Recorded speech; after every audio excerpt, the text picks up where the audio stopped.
안녕하십니까, 고태일입니다. 오늘 리뷰해볼 영화는 가디언즈 오브 갤럭시 볼륨 3입니다. 스포일러 있을 수 있습니다. 주의 부탁드릴게요. 자, 공간이 바뀌었죠. 이사를 하느라고 굉장히 바빴습니다. 앞으로는 이 공간에서 리뷰를 해볼 생각입니다. 괜찮죠? 예. 열심히 꾸몄어요. 근데 아직 마무리가 안 돼서 좀 너저분할 거예요. 방금 영화 보고 왔습니다. 리액션은 보고 오셨죠? 못 보신 분들은 쇼테일 검색하셔서 보시면 좋을 것 같습니다. 쇼츠는 쇼테일에서, 그리고 리뷰는 해석왕 고테일 채널에서 계속 해보도록 하겠습니다. 구독도 해주시고 댓글도 써주시고 좋아요도 눌러주시면 감사하겠습니다. 자, 영화 어떻게 봤냐면요, 제가 사실 들뜨는 사람이 별로 아니거든요. 뭐 아카데미 영화나 아니면 제 취향에 맞는 영화들은 굉장히 들뜨게 소개할 수 있겠지만, 그런 영화들은 대중과 조금 거리가 멀어요. 제가 그걸 압니다. 그래서 들뜨고 싶지 않은데, 이번 가디언즈 오브 갤럭시 3는 감히 이렇게 말씀을 드리고 싶습니다. 마블 싱글 무비 중에서 가장 좋은 영화라고 생각해요. 가장 좋았던 영화라고 생각합니다. 가장 재밌게 봤어요. 제가 마블 시네마틱 유니버스 싱글 무비에서 이렇게 좋았다고 얘기한 적은 거의 없을 거예요. 감동을 받았다. 이번 영화가 아무래도 로켓 라쿤의 이야기가 담겨 있기 때문에, 로켓 라쿤과 저는 전혀 관계가 없지만 로켓 라쿤을 보고 있으면 저희 가족인 바람이가 생각이 납니다. 또 하필이면 또 로켓 라쿤이 중간에 폐에 물이 찼다고 하는 바람에 제가 거기서 왈칵 해버렸어요. 지금 바람이가 폐에 물이 차가지고 고생을 하고 있는데, 하필이면 또 그 내용이 바로 나와가지고 영화를 보고 나서 바로 뛰어왔습니다. 바람이가 너무 보고 싶어서. 어쨌든 그런 개인적인 감정들도 드러낼 수 있었기 때문에 저는 더 공감하면서 봤던 것 같아요. 그런 것뿐만 아니더라도 여러 가지 장점이 있었고 여러 가지 재밌는 점이 있었습니다. 좀 더 딥한 이야기는 뒤에서 다뤄보도록 할게요. 안 좋은 점도 있었지만 너무 싱글 무비를 재밌게 본 게 오랜만이어서 저한테는 가만히 되더라고요. 사실 감안하지 않아도 되는데 이 정도는 뭐 참을 수 있어, 뭐 그 정도의 느낌으로 봤다는 거. 최근에 마블 시리즈에 대해서 신물이 나신 분들이 상당히 많으셨어요. 그래서 나 이제 극장에 마블 영화 안 보러 가 하시는 분들이 많으셨는데, 댓글로 보면은 상당히 많이 달렸거든요. 최근 마블 시리즈를 안 보신 분들에게 어떤 편을 보고 가면 좋을지에 대해서 말씀을 드리자면, 인피니티 워 그리고 엔드게임은 무조건 보고 가셔야 됩니다. 뭐 그전 가디언즈 오브 갤럭시도 보면 좋겠지만, 일단 어벤져스 인피니티 워 엔드게임 보시고, 그리고 꼭 한 가지 보라고 한다면 가디언즈 오브 갤럭시 홀리데이 스페셜이라고 있습니다. 디즈니 플러스에서 공개된 작품인데 짧아요. 그리고 재밌어요. 크리스마스에 보면 딱인 영화라서 그 정도 보고 가시면 좋을 것 같습니다. 아니, 홀리데이 스페셜은 꼭 보고 가셨으면 좋겠어요. 왜냐면은 중간에 이 가오갤 2와 가오갤 3 사이에 너무 많은 일들이 있어서 중간다리 역할을 하는 것이 가디언즈 오브 갤럭시 홀리데이 스페셜입니다. 그래서 꼭 보고 가셨으면 좋겠어요. 그 중간에도 한번 나오긴 하죠. 토르 3에서 나오는데, 러브 앤 썬더. 러브 앤 썬더는 제가 아침에 보고 왔거든요. 보고 갔는데 굳이 안 봐도 되겠다. 토르 3는 안 봐도 된다. 말씀을 드립니다. 어벤져스 인피니티 워, 엔드게임, 가디언즈 오브 갤럭시, 홀리데이 스페셜 이렇게 보고 가시면 딱 좋다. 드라마나 영화를 다 챙겨보신 분들은 굳이 또 보진 않아도 되겠다 싶었어요. 이 하나의 작품으로도 완성도가 있는 그런 느낌이었습니다. 자, 그러면 본격적으로 리뷰를 시작해 보도록 하겠습니다. 저는 이 가오갤에서 가장 좋았던 부분이 바로 이 부분이었던 것 같은데요. 바로 분위기입니다. 톤. 제가 최근 영화 리뷰를 하면서 가장 많이 말씀드렸던 부분이 긴장감입니다. 저에게는 긴장감이 굉장히 중요해요. 이 긴장감이 있냐 없냐에 따라서 제가 영화를 집중도 있게 끝까지 볼 수 있느냐 없느냐가 판단이 되거든요. 결정이 돼요. 근데 이번 영화는 그 분위기, 긴장감, 이 부분들을 잘 잡고 갑니다. 가장 중요하게 작용했던 게 몇 가지 있었는데, 첫 번째로는 노래, 크립입니다. 클립. 저희가 노래방에서 많이 불렀던 그 노래. 이 노래의 가사와 로켓 라쿤의 드라마가 아주 잘 맞아떨어지죠. 거기다가 이제 발라드잖아요. 락 발라드인데, 이 락 발라드의 정서가 쫙 스며듭니다. 왠지 모르는 그 감정들이 올라오거든요. 뭐 노래의 힘일 수도 있겠지만 이 로켓 라쿤의 어떤 드라마와 합쳐져가지고 그 감정이 싹 올라옵니다. 그런 걸 느끼는 영화들이 있어요. 이거 좀 뭔가 나한테 치명타를 줄 것 같아. 그런 감정이 들게 하는 영화들이 있거든요. 근데 노래가 딱 나오는 순간 이 영화는 끝났다라는 생각이 들었습니다. 그런 거 있잖아요. 오디션 프로그램 같은 거 보면은 딱 한 소절 불렀는데, 우와!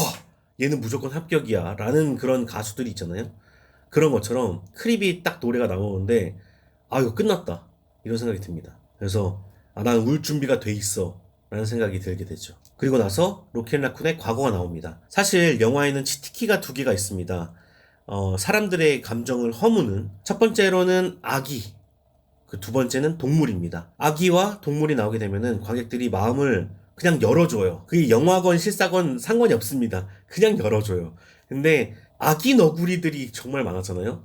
그 상황에서 끝난 거야. 마음을 활짝 열 수밖에 없어. 거기다가 무섭게 들어오는 손. 그런 것들이 되게 폭력적으로 다가오잖아요. 마음을 열 수밖에 없죠. 이 아기 너구리들이 굉장히 불쌍하고 안타깝다. 이런 생각들이 들게 되거든요. 거기서도 그 손이 쫙 뻗쳐나오는 그 연출이 아주 그 무서운 분위기를 자아냈던 것 같아요. 그리고 어두운 톤을 유지하게 만들었던 어떤 결정적인 장면이 아니었을까 생각이 듭니다. 그리고 세 번째, 이 영화를 아주 어둡게 만들었던 결정적인 요소, 바로 아담 워록입니다. 이 아담 워록이 가디언즈 오브 갤럭시 멤버들을 아주 사정없이 후드로 팹니다. 아주 강력한 모습을 보여줘요. 그런 영화들이 있습니다. 주인공이 무조건 이길 것 같은 영화들. 그런 영화들은 사실 긴장감이 생기기 힘들어요. 앞에가 보이잖아요. 뻔하게 보이잖아요. 주인공들이 악당을 당연히 이길 거라는 생각이 들게 되면은 질 이유가 없으니까 긴장감이 떨어지죠.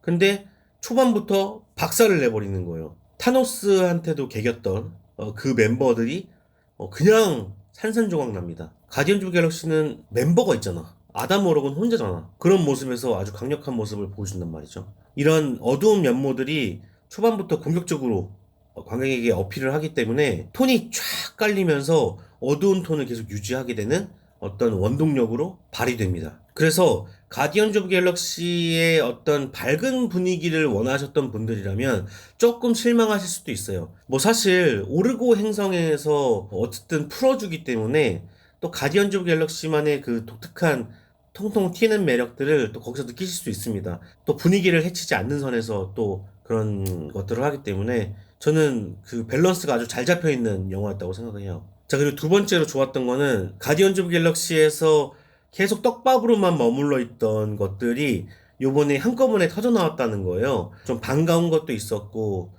궁금했던 것도 있었고, 그랬는데, 그런 것들이 많이 풀려서 저는 또 좋았다고 생각을 합니다. 하여튼, 대중들이 뭘 좋아하는지를 마블은 참 잘 알아. 첫 번째로는 라바저스가 나오죠. 라바저스에 특히 실베스타 스텔론, 스타카르라는 캐릭터가 또 나오게 됩니다.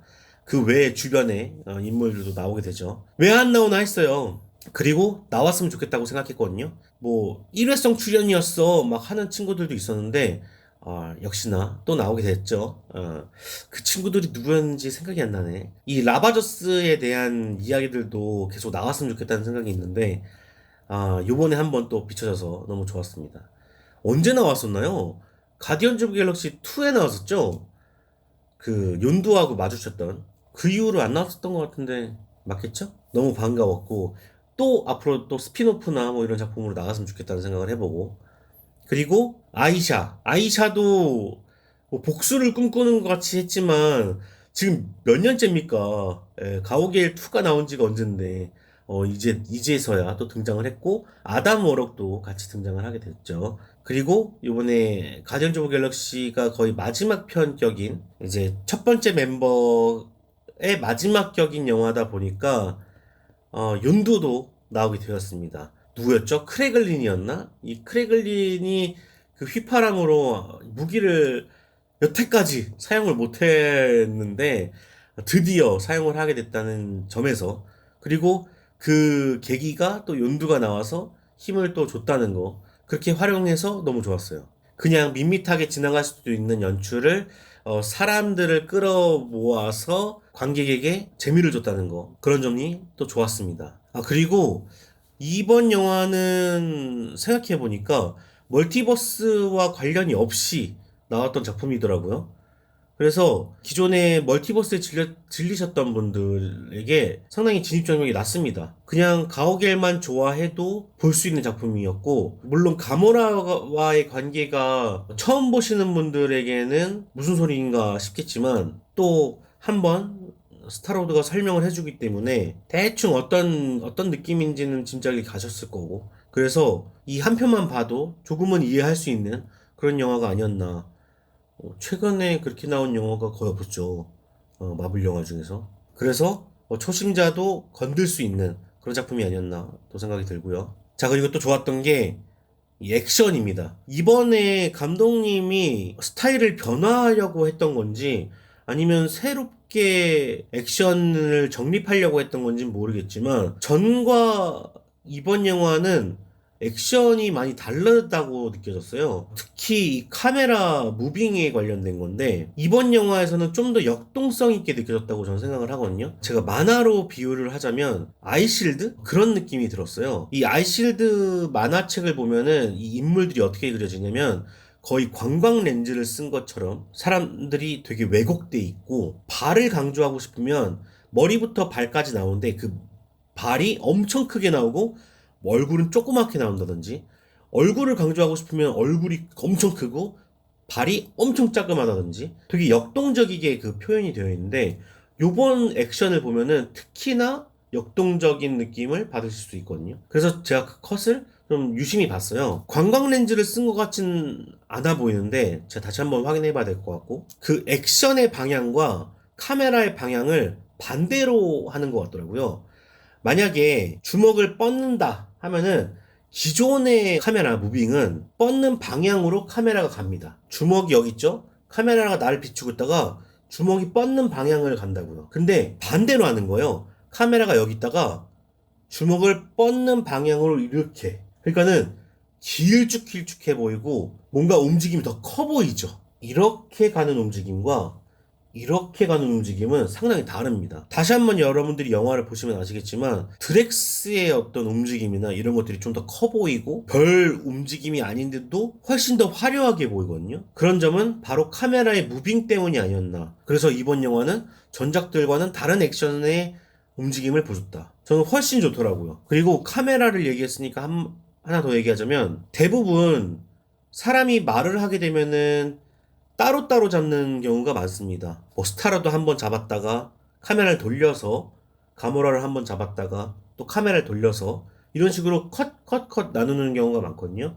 근데 이번 영화는 멤버가 많아서 그런 건지 아니면 되게 사실감을 부여하고 싶어서 그런지 모르겠지만 사람들이 쫙 서 있고요. 스타로드에 포커스를 맞췄다가 그리고 나서 가모라에게 포커스를 맞췄다가 그 다음에 네뷸라한테 포커스를 맞췄다가 이런 식으로 사람을 한 번에 잡으려고 노력을 하거든요.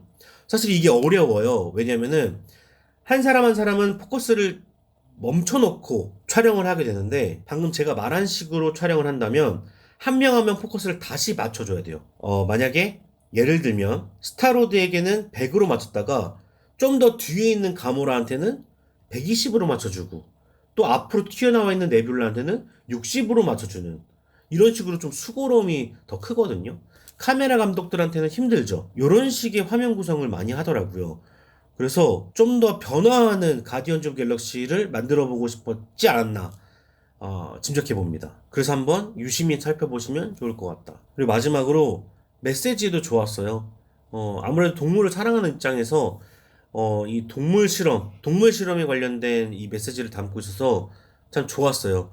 최근에 제가 뉴스를 보면은 동물학대에 관련된 뉴스가 상당히 많아져서 너무 화가 나 있는 상태였거든요. 근데 시기적절하게 또 이런 메시지가 나오는 것 같아서 많이 공감하실 거라고 생각이 들고, 그리고 또 하나의 메시지. 이것도 되게 많이들 공감하셨을 거라고 생각해요. 이제 연인들 같은 경우에 내가 바라는 이상형이 있고 상대방이 또 바라는 이상형이 있잖아요. 근데 이 이상형에 자꾸 끼워 맞추고 싶어서 자꾸 사람을 변화시키려고 한단 말이죠. 그런 모습들이 일상에서 되게 많이 일어나고 있는데 이런 것들을 한 번 더 상기시켜주는 그런 메시지를 이번 가디언즈 오브 갤럭시 볼륨 3에서 보여주고 있습니다. 지금 네 그대로가 좋아. 바꾸지 않아도 돼. 뭐 이런 이야기들이 또 대중들에게 많이 공감되는 이야기지 않았나 생각이 들어서 이번 영화는 많이 공감됐어요. 너무 가까이에 있는 이야기들이라서 특히 좋았던 것 같습니다. 자, 그리고 쿠키가 있었죠. 두 가지가 있었습니다. 첫 번째는 보면서 요 멤버도 좋다. 요 멤버 좋다. 저는 그 생각을 했어요. 그러면서 또 하나 드는 생각이 뭐였냐면은, 야, CG가 대부분이네? 영화의 인물 중에 배우는 거의 없고 다 CG네? 이 생각이 들었거든요. 3명 빼고 다 CG였거든요. 로켈라쿤 CG죠. 코스모, 그루트, 그 동물처럼 생긴 괴물, 4마리, 4명 CG예요. 그리고 아다모로, 파일라, 크레이글린 3명은 이제 배우가 연기를 합니다. 근데 아다모록도 분장이겠죠? CG 아니겠죠? 크레글린은 절대 아니고 파일라도 절대 아니고 어쨌든 야 이제는 배우가 비싸니까 CG로 다 대체하는 건가? 이런 생각도 들고. 그리고 두 번째 쿠키에서는 가디언즈 오브 갤럭시 홀리데이 스페셜이라는 어떤 그 이야기가 살짝 가미되어 있습니다. 그래서 홀리데이 스페셜 꼭 보시라고 말씀을 드렸던 거예요. 뭐 그런 건 아니지만 그래도 뭐 영화의 재미를 또 찾기 위해서 한번 찾아보셨으면 좋겠습니다. 자, 그리고 뭐 하나 좀 아쉬웠던 점을 이야기하자면 맨 마지막 어떻게 보면 노아의 방주처럼 이제 동물들이 나오는 장면, 그 장면까지 뒤에 시퀀스 다 하이 에볼루셔너리가 공중으로 뜨면서부터 그 시퀀스가 조금 아쉬웠어요. 이제 그때쯤이 어떤 부분이었냐면 로켓라쿤이 이제 움직이기 시작하는 부분부터였는데 그 부분이 조금 길었다고 저는 생각을 해요. 왜냐면은 긴장감이 좀 빠져서 그런 것 같아요. 로켓라쿤이 언제 죽을지도 모르는 상황이었잖아요. 그러다 보니까 그 긴장감이 유지됐던 건데 로켓라쿤이 살아 돌아왔단 말이야. 그러니까 그 긴장감이 하나 빠졌죠. 두 번째로는 하이 에볼루셔너리가 로켓라쿤보다 지능이 떨어진다 하는 순간부터 이 작자의 파워는 조금 희미해졌어요. 처음에는 굉장히 강력한 것처럼 나왔지만 되게 하자가 많은 인물처럼 중간부터 그려졌기 때문에 중후반부터는 그 긴장감도 떨어졌던 것 같아요. 이 두 가지가 떨어지다 보니까 아무래도 초반에 어떤 파워는 가져가지 못했던 것 같습니다. 오히려 맨 마지막이 되어서야 로켈라쿤이 좀 살아 돌아왔으면 어땠을까라는 생각이 들었는데 어쨌든 뭐 내용상 그게 안 되니까 그렇게 됐다면은 오히려 그냥 좀 짧게 가져왔어도 좋지 않았을까. 이 카운터어스의 시민들은 다 죽어가고 있는데 우주선 안에 있는 어떤 개조 생명체들은 살렸단 말이죠. 그런 점에서도 뭔가 왜? 그 행성 안에 있는 사람들을 살릴 생각은 왜 안 하지? 뭐 이런 생각이 들면서 조금 뭔가 마찰이 있었던 것 같아요. 뭐 여러 가지 그런 점들 때문에 쌓여서 맨 후반부의 시퀀스는 조금 아쉬운 점이 느껴졌다. 만약에 하이 에볼루셔너리가 자기가 똑똑한 부분이 이만큼 있고 딱 그 부분만 결함이 있었는데 그 결함을 로켓라쿤이 채워줬다. 뭐 그 정도의 어떤 어필이었다면은 차라리 좀 긴장감이 좀 유지됐을 텐데 그런 점이 좀 아쉽습니다. 자, 그럼 여기까지 해보도록 하겠고요. 제 별점은 인스타그램, 마차피디아, 키노라이츠에서 보실 수 있습니다. 여러분 팔로우 많이 해주시고요. 전 다음에 또 찾아뵙도록 하겠습니다. 그럼 안녕히 계세요. 제 채널은 멤버십 가입자분들이 만들어주고 계십니다. 여러분 항상 감사드리고요. 구독, 좋아요, 알람 설정 부탁드리겠습니다. 제발